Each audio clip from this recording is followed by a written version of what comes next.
We know that that theft and that armed robbery, that robbery of pharmacies is an increasing problem in this country. It has not happened here.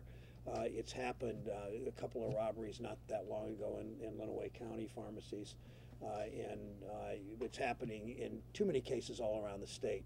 It's happening partly because of drug addiction, especially to drugs like OxyContin and Percocet and oxycodone and the scheduled drugs that are narcotic-based, morphine-based, that people get addicted to, and they affect increasingly in Southern Ohio. Southern Ohio has been the worst place for this epidemic, if you will, of addiction to these morphine drugs, these painkiller drugs, but we're seeing it in Northern Ohio also, from Toledo to Sandusky to Lorain to Cleveland to Ashtabula.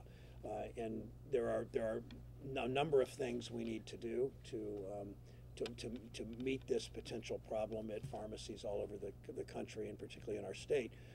One is one of the things that we've worked on called a Medicaid lock-in, where legislation we've pushed. It says to Medicaid beneficiaries, you only have one doctor and one pharmacy. You can't doctor shop, you can't pharmacy shop, so that you could get this pain-killing medication at multiple places.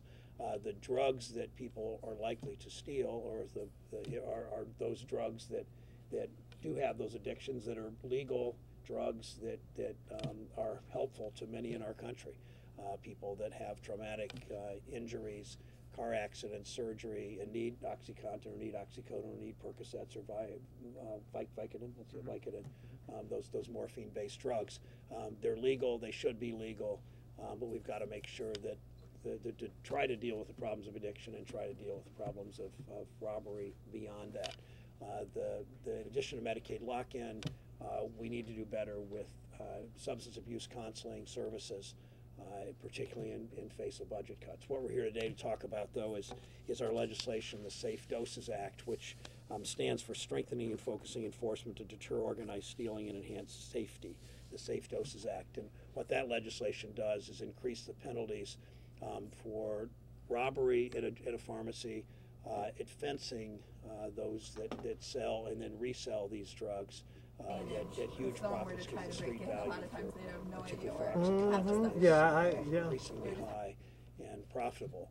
And we want to make sure that by labeling this racketeering, federal racketeering, it increases the seriousness with law enforcement and with penalties.